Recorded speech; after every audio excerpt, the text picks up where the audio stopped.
Hello दोस्तों, आज हम लोग फाइनल अकाउंट्स का क्वेश्चन 9 सॉल्व करने वाले हैं, जिसमें हमें पुष्पा ट्रेडर्स का फाइनल अकाउंट बनाना है।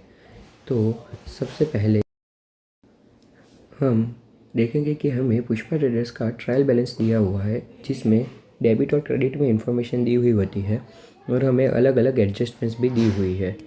तो हम सबसे पहले ट्रेडिंग अकाउंट बनाएंगे। अकाउंट में हमेशा ट्रेड रिलेटेड एक्सपेंसेस और इनकम्स को लिखना होता है। तो सबसे पहले हम उसमें डेबिट साइड पे हमेशा गुड्स स्टॉक या ओपनिंग स्टॉक लिखते हैं। तो सबसे पहले हम ओपनिंग स्टॉक लिखेंगे 88,000 का, और हमेशा ओपनिंग स्टॉक के बाद हम परचेस लिखते हैं। परचेस में हमें डेबिट में दी हुई अमाउंट लिखनी होती है, क्योंकि परचेस हमारी एक एक्सपेंस है। इसमें डेबिट में हमें अमाउंट दी हुई है 3,24,900। तो अब हम इधर आएंगे और उसमें परचेस में 3,24,000 रुपीज़ अमाउंट लिख देंगे। और हमें इसमें अलग अलग एडजस्टमेंट्स भी दी हुई है, उसे हम परचेस में ऐड करेंगे और सब्ट्रैक्ट करेंगे जैसे हमें नीड हो। सबसे पहले हम परचेस में से परचेस रिटर्न को माइनस करते हैं, क्योंकि हमने जो गुड्स खरीदे थे वो हमने रिटर्न कर दिए। तो परचेस रिटर्न में हम हमेशा क्रेडिट वाली अमाउंट लिखते हैं, क्योंकि हमारे पास से एसेट्स कम हो रहे हैं, इसलिए वो अमाउंट क्रेडिट होगी। इसलिए हम इसमें 22,000 रुपीज़ को लिखेंगे। हमने 22,000 रुपीज़ को परचेस में से माइनस कर दिया है, और अब हम एडजस्टमेंट्स की तरफ बढ़ेंगे। पहली एडजस्टमेंट हमें दी हुई है वो है क्लोजिंग स्टॉक के लिए, लेकिन परचेस में क्लोजिंग स्टॉक की कोई नीड नहीं होती, इसलिए हम पहली एडजस्टमेंट को नहीं लिख सकते। अब हम सेकंड एडजस्टमेंट को देखेंगे। हम गुड्स को एडवर्टाइजमेंट के लिए दे रहे हैं, तो हमारे गुड्स कम होंगे, इसलिए हमें उसको परचेस में से माइनस करना पड़ेगा। तो हम 7,500 रुपीज़ के गुड्स को एडवर्टाइजमेंट के लिए दे रहे हैं, तो हम उसको परचेस में से माइनस करेंगे। फिर हम नेक्स्ट एडजस्टमेंट देखते हैं। Credit sales of 10,000 wrongly recorded as purchase, मतलब हमने गुड्स को बेचा था, लेकिन हमने उसको गलती से ऐसा लिख दिया है कि हमने परचेस किए हैं, तो हमारी परचेस एक्स्ट्रा लिखी गई है, तो हमें उसको माइनस करना पड़ेगा, तभी हमारी परचेस इक्वल होगी। तो अब हम हमारी परचेस में से रॉन्गली रिकॉर्डेड परचेस को माइनस कर देंगे, तो हमारी टोटल अमाउंट आ जाएगी 2,85,400, जिसे हम बाहर लिख देंगे। उसके बाद हम अपने नेक्स्ट एडजस्टमेंट पढ़ेंगे, वो बैड डेप्ट रिलेटेड है। तो बैड डेप्ट का परचेस से कोई रिलेशन नहीं होता, इसलिए वो नहीं लिखेंगे। फिर interest on capital and drawings, उसका भी परचेस से कोई रिलेशन नहीं होता। डेप्रिसिएशन का भी परचेस से कोई रिलेशन नहीं होता, इसलिए हम उसे भी नहीं लिखेंगे। फिर अब हम अपने ट्रायल बैलेंस में नेक्स्ट पढ़ेंगे, वो है provident fund and contribution to provident fund. ये दोनों ट्रेडिंग अकाउंट में नहीं आते, क्योंकि इनका ट्रेड से कोई रिलेटेड नहीं है। डेटर्स और क्रेडिटर्स का भी ट्रेड से कोई रिलेशन नहीं है। डिस्काउंट एक्चुअली में हमारे बिजनेस का एक एक्सपेंस होता है, इसलिए हम इसे प्रॉफिट एंड लॉस अकाउंट में लिखेंगे। बैड डेप्ट भी हम प्रॉफिट एंड लॉस अकाउंट में लिखेंगे। बिल्स हमारा लायबिलिटी या हक होते हैं, इसलिए हम इसे बैलेंस शीट में लिखेंगे। ओपनिंग स्टॉक हम पहले ही लिख चुके हैं, इसलिए अब हम इसे नहीं लिखेंगे। डेमरेज हमारा एक ट्रेड रिलेटेड एक्सपेंस होता है। ये वो चार्जेस होते हैं जो शिपिंग कंपनीज चार्ज करती हैं सामान उनके पास रखने के लिए, इसलिए हम इसको भी ट्रेडिंग अकाउंट में लिख देंगे। ये हमारा एक एक्सपेंस है, इसलिए हम इसे डेबिट साइड लिखेंगे। तो हमने यहाँ पे डेमरेज ₹3,300 लिख दिया है। फिर हम नेक्स्ट में बढ़ेंगे, तो उसमें हमें कैरेज इनवर्ट्स दिया हुआ है। कैरेज इनवर्ट्स वो भी हमारा ट्रेड रिलेटेड एक्सपेंस होता है, क्योंकि हम ट्रेड के लिए सामान लाने के लिए कैरेज के पैसे देते हैं, इसलिए हम इसे भी डेबिट में लिख देंगे। उसके बाद हम देखेंगे तो हमें दिया हुआ है ट्रेड एक्सपेंस। ट्रेड एक्सपेंसेस देखने में लगता है कि ट्रेड के लिए होंगे, लेकिन ये हमारे बिजनेस का एक एक्सपेंस होते हैं जो गुड्स के रिलेटेड नहीं होता, इसलिए हम इसे प्रॉफिट एंड लॉस अकाउंट में लिखेंगे। कैश बैलेंस और बैंक बैलेंस वो दोनों ही हमारे लिए एसेट्स है, इसलिए उसे भी नहीं लिखेंगे। फिक्स एसेट्स भी एसेट है। और एडवर्टाइजमेंट एक्सपेंस जो है वो बिज़नेस का ट्रेड रिलेटेड एक्सपेंस नहीं गिना जाता, इसलिए उसे प्रॉफिट एंड लॉस अकाउंट में लिखेंगे। और जो अदर इनकम है वो हमारी एक इनकम होती है, और इनकम को ट्रेडिंग अकाउंट में कभी नहीं लिखते, इसलिए इसे भी हम प्रॉफिट एंड लॉस अकाउंट में ही लिखेंगे। अब हम बढ़ते हैं अपने ट्रेडिंग अकाउंट के क्रेडिट साइड के लिए। क्रेडिट साइड हमेशा सेल्स से शुरू होती है, इसलिए हम पहले सेल्स की अमाउंट लिखेंगे 8,80,000। तो हमने क्रेडिट साइड पे सेल्स की अमाउंट 8,80,000 लिख दी है।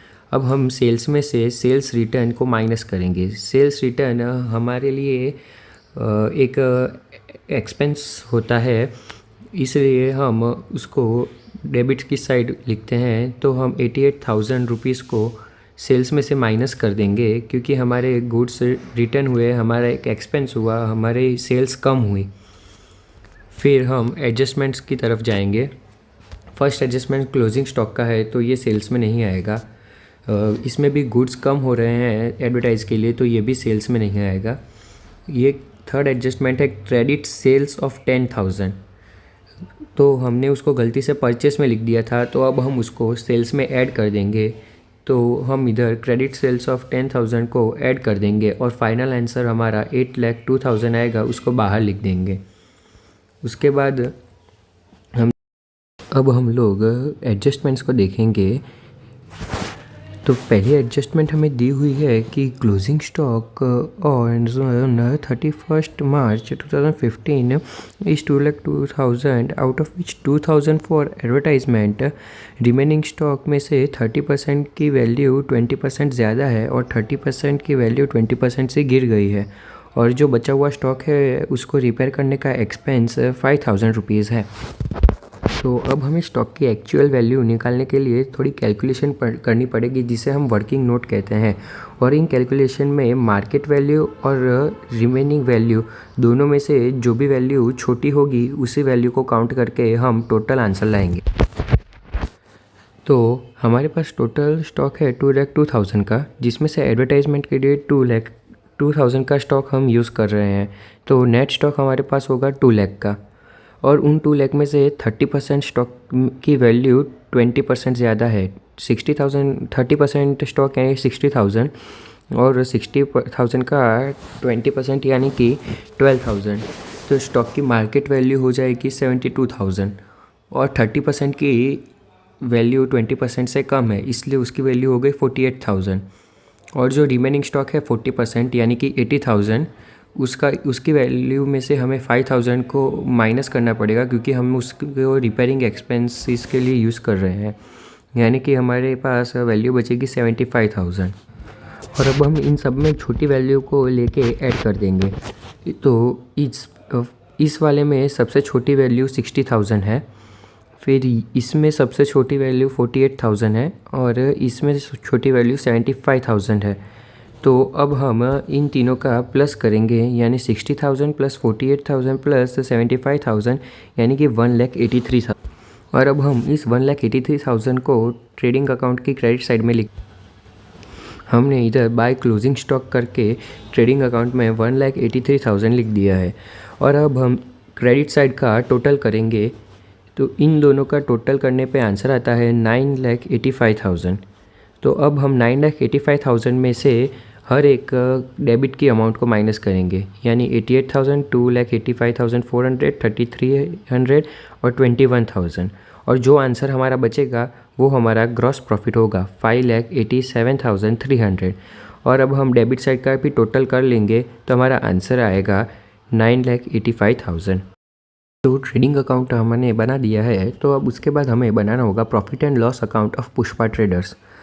तो प्रॉफिट और लॉस अकाउंट में हम ट्रेड रिलेटेड एक्सपेंस के सिवाय सारे एक्सपेंस और इनकम, अदर इनकम, वो बैड डेब्ट्स, वो सबको लिखते हैं।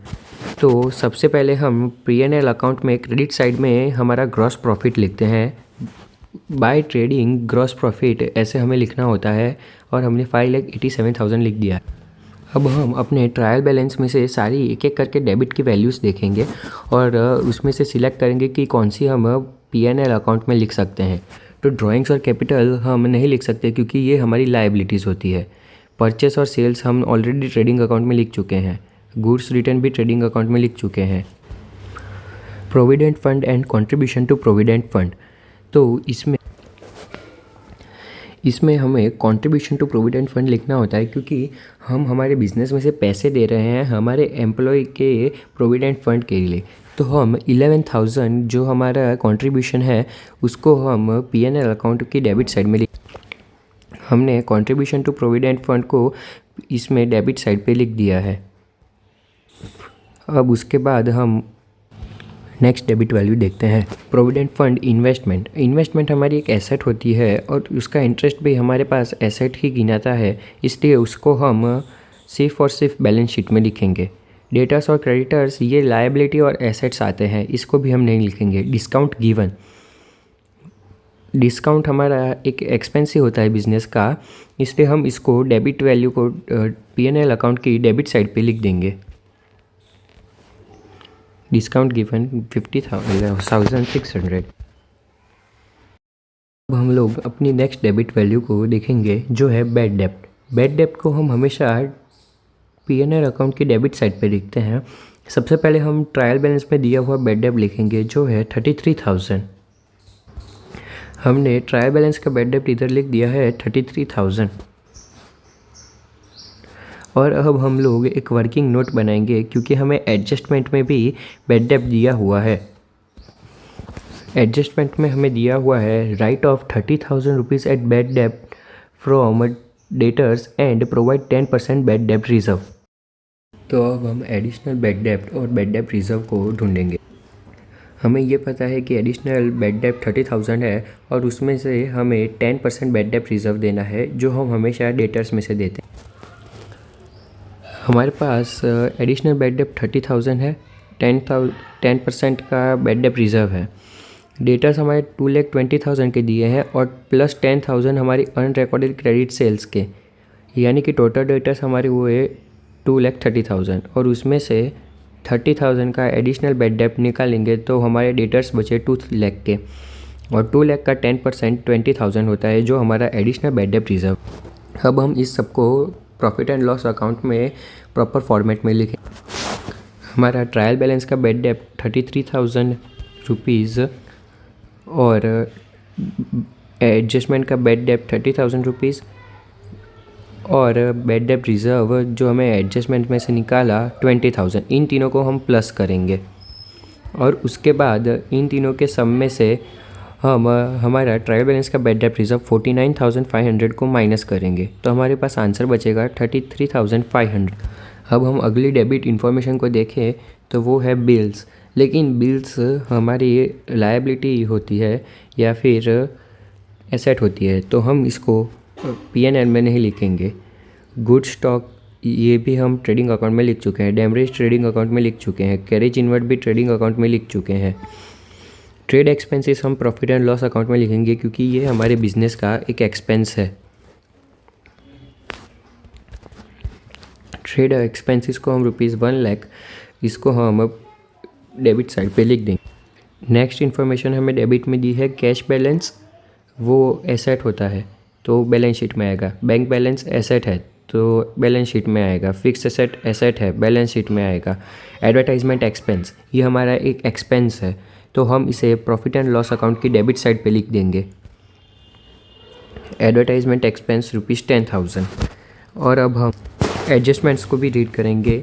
एडजस्टमेंट में हमें दिया हुआ है कि गुड्स ऑफ 7,500 रुपीज़ को हमने एडवर्टाइजमेंट में दिया है, तो हम इसको अंदर ऐड करेंगे और 2,000 गुड्स जो थे एडवर्टाइजमेंट के वो हमारे पास स्पेशली एडवर्टाइजमेंट के लिए, तो हम इसको ऐड कर देंगे। हमने इधर 7,500 के गुड्स को ऐड कर दिया है और उसमें से 2,000 के एडवर्टाइजमेंट स्टॉक को माइनस कर दिया है, तो हमारा आंसर आ गया 15,500। अभी नेक्स्ट हमें डेबिट में कोई भी इन्फॉर्मेशन नहीं दी हुई है, तो हम उसमें इतना ही लिखेंगे।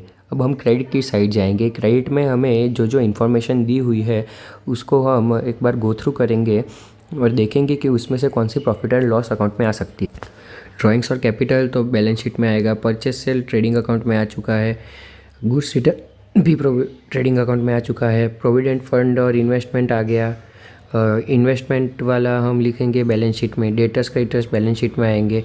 डिस्काउंट, तो हम डिस्काउंट में हमें क्रेडिट में इंफॉर्मेशन दी हुई है 15,400, ये हमारा डिस्काउंट रिसीव्ड है, ये हमारी एक तरह की इनकम ही होती है, तो हम इसको प्रॉफिट एंड लॉस अकाउंट की क्रेडिट साइड में लिखेंगे। हमने डिस्काउंट रिसीव्ड को प्रॉफिट एंड लॉस की क्रेडिट साइड में लिख दिया है 15,400 रुपीज़।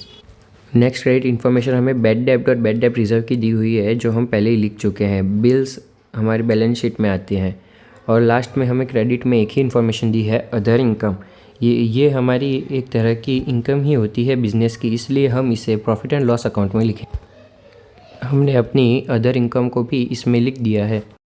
अब हम अपनी एडजस्टमेंट्स की ओर बढ़ेंगे। तो पहली एडजस्टमेंट क्लोजिंग स्टॉक की है, जो हमने ऑलरेडी लिख दी है।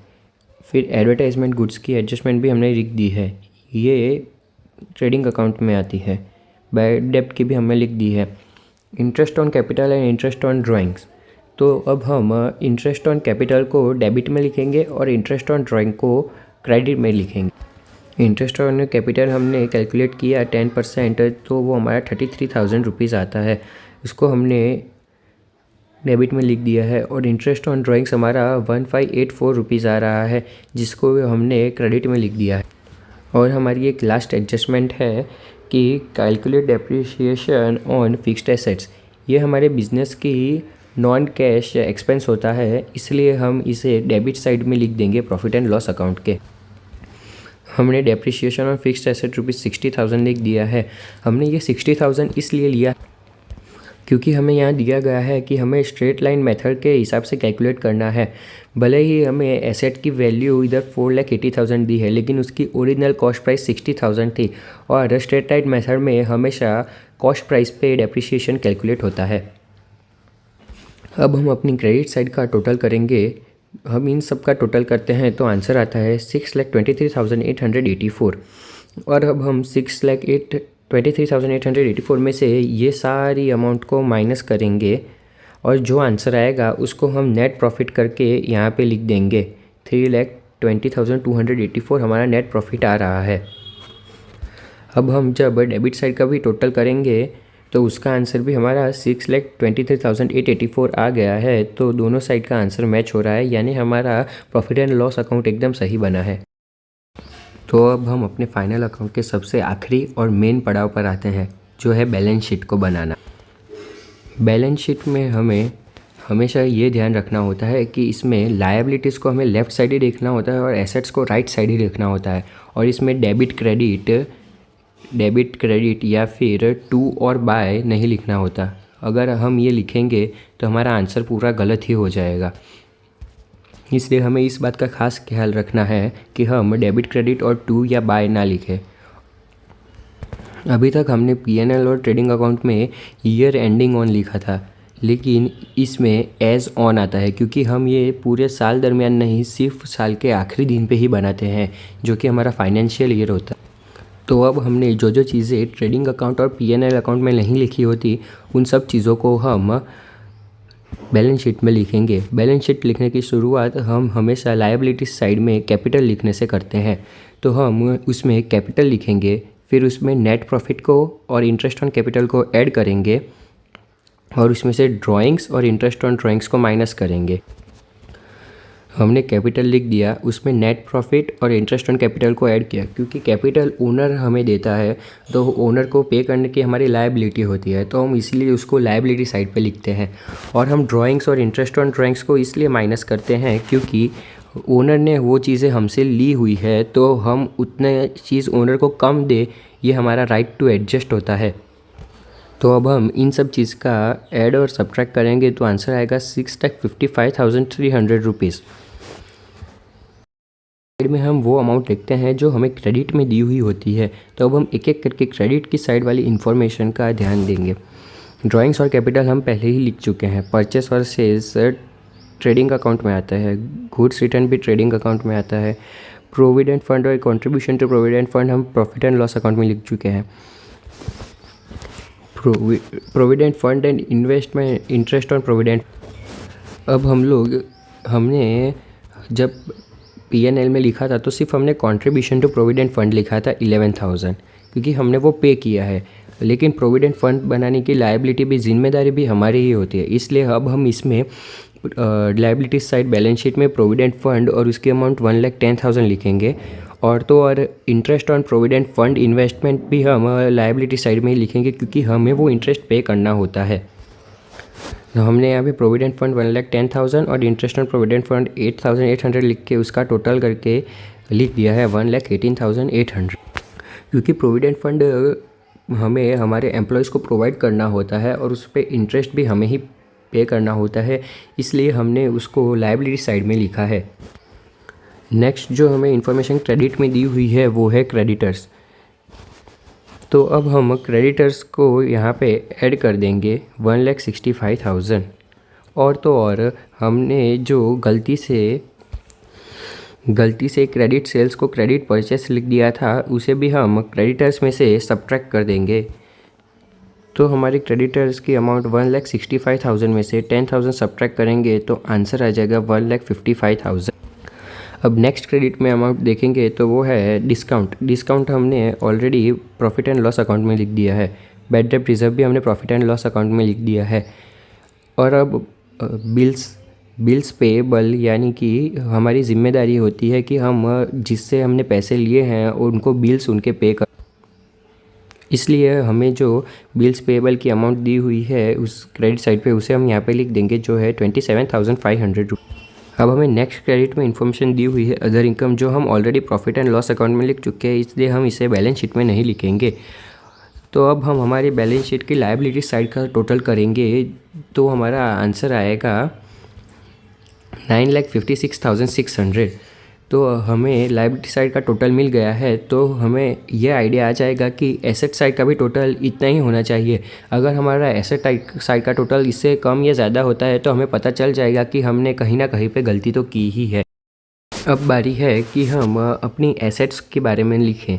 एसेट्स को हम हमेशा डेबिट इनकम को ही हम एसेट्स में लिखते हैं। तो पहली अमाउंट हमें दी हुई है ड्राइंग और कैपिटल, जो हम लिख चुके हैं लायबिलिटीज़ में। परचेस सेल और गुड्स रिटर्न वो हमारा आता है ट्रेडिंग अकाउंट में। प्रोविडेंट फंड और कंट्रीब्यूशन टू प्रोविडेंट फंड हम लिख चुके हैं। इंटरेस्ट ऑन प्रोविडेंट फंड तो हम लिख चुके हैं, लेकिन प्रोविडेंट फंड जो इन्वेस्टमेंट है वो हमारी एसेट है, क्योंकि हमने उसमें पैसे इन्वेस्ट किए हुए हैं। इसलिए हम प्रोविडेंट फंड इन्वेस्टमेंट को एसेट साइज में लिख देंगे 1,10,000 रुपीज़। नेक्स्ट हमें जो इन्फॉर्मेशन दी हुई है वो है डेटर्स। तो हमने जैसे कि देखा ही था, हमारे पास 2,20,000 के डेटर्स हैं, लेकिन उसमें हमने 10,000 की क्रेडिट सेल्स को गलती से परचेस में लिखा था, इसलिए 10,000 ऐड करेंगे और उसमें से एडिशनल बैड डेब्ट और बैड डेब्ट रिजर्व को भी सब्ट्रैक्ट करेंगे। तो हमने डेटर्स 2,20,000 यहाँ पे लिख दिया है और उसमें अनरिकॉर्डेड क्रेडिट सेल्स ऐड कर दी है और बैड डेब्ट रिजर्व जो हमें एडजस्टमेंट्स में दिए हैं उसे माइनस किए हैं। इसमें हमने ट्रायल बैलेंस में दिए हुए बैड डेब्ट और बैड डेब्ट रिजर्व को माइनस नहीं किया, क्योंकि उसमें ऑलरेडी डेटर्स में से इतनी अमाउंट माइनस करके ही हमें दिया होता है, क्योंकि उतने का हमें अंदाज़ा था। लेकिन एडजस्टमेंट इसलिए होती है कि हमें पता नहीं था, फिर भी ऐसा हुआ, तो उसके लिए हम एडजस्टमेंट्स करते हैं, इसलिए सिर्फ इसमें एडजस्टमेंट की अमाउंट ही माइनस। नेक्स्ट अमाउंट जो हमें डेबिट में दी हुई है वो है डिस्काउंट, लेकिन डिस्काउंट हम ऑलरेडी P&L में लिख चुके हैं। बैड डेब्ट भी हम P&L में लिख चुके हैं। अभी हमें डेबिट में इंफॉर्मेशन दी हुई है बिल्स रिसीवेबल। ये हमारे एक एसेट होते हैं, क्योंकि हमारे ये हक होता है कि हम इनसे बिल लें, इसलिए हम बिल्स रिसीवेबल को यहाँ पे डेबिट यानी कि एसेट साइड्स पे लिख दें। नेक्स्ट इन्फॉर्मेशन हमें दी है गुड स्टॉक, लेकिन ये ओपनिंग है, इसलिए हम इसको अभी ऐड नहीं करेंगे, क्योंकि हम इसे ट्रेडिंग अकाउंट में ऑलरेडी कर चुके हैं। डैमरेज भी हम ट्रेडिंग अकाउंट में कर चुके हैं। कैरेज इनवर्ट भी ट्रेडिंग अकाउंट में आता है। Trade expenses, profit and loss, cash balance और बैंक बैलेंस, ये दोनों को हम ऐड कर देंगे, क्योंकि ये दोनों ही हमारी एसेट होती हैं। हम इन पे हमारा हक होता है, हम इन्हें कभी भी जब चाहे तब यूज़ कर सकते हैं। हमने यहाँ पे कैश बैलेंस 10,000 और बैंक बैलेंस 35,100 को भी लिख दिया है, क्योंकि ये हमारी एसेट होती है, एसेट पे हमारी हक होता है। उसके बाद हमें डेबिट में इंफॉर्मेशन दी हुई है फिक्स्ड एसेट की। फिक्स्ड एसेट की बुक वैल्यू लिखनी होती है हमें एसेट्स में, क्योंकि हमने जब लिया था तब 6 लाख का था, लेकिन अभी तो उसकी प्राइस 4,80,000, यानी हमारे पास उस पर हक 4,80,000 जितना ही है।